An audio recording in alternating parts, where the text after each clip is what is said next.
नव दुलहे ब्रजराज सावरा, दुल्हन राधा गोरी, बसो मोरे नैनन में यह जोरी।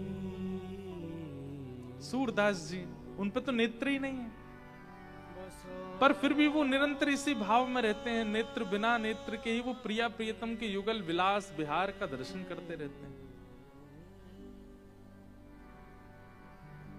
हमारी ब्रज की रीति बड़ी विपरीत है।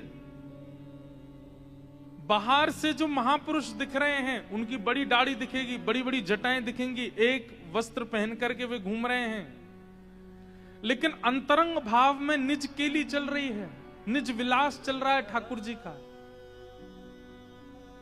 वो बाह्य रूप से एक महात्मा है, एक साधु है, उनके पास अति व्यवस्था नहीं है, पर अंतरंग उनके मानसी भाव में वो ठाकुर जी को ऐसे ऐसे रत्न पहना रहे हैं, ऐसे ऐसा श्रृंगार कर रहे हैं, ऐसे ऐसे भाव आवेश में चले जाते हैं कि उसकी कोई पहुंच नहीं है। अद्भुत है ब्रज भाव, ब्रज रस। तो उसी को निकुंज भाव कहते हैं। निकुंज में किसी का प्रवेश नहीं है, केवल प्रिया प्रियतम है। ना ब्रजवासी हैं, ना नंद बाबा हैं, ना यशोदा मैया हैं, ना सखियां हैं, ना सखा हैं, केवल प्रिया प्रियतम।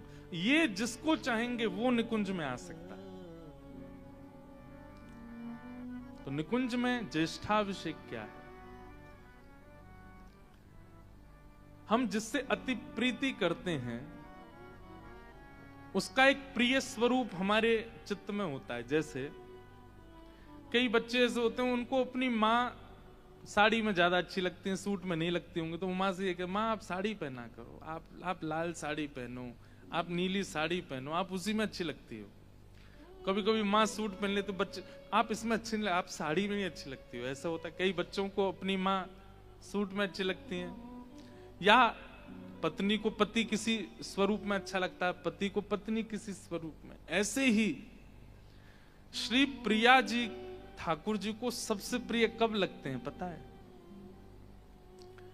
जब वर्षा में वे भीज जाते हैं और उनके जो जीने जीने वस्त्र हैं वो सब अंग से चिपक जाते हैं, और नीलांबर जो है, ठाकुर जी क्या पहनते? पीतांबर पहनते, पीले वस्त्र। जैसे हमने श्वेतांबर पहना है, ऐसे ही ठाकुर जी पीतांबरी पहनते हैं। और वो पीतांबरी जब वर्षा के जल से, वर्षा ऋतु के जल से ठाकुर जी के अंग अंग पर जब बिंदु पड़ते हैं और वो जब चिपक जाती है ठाकुर जी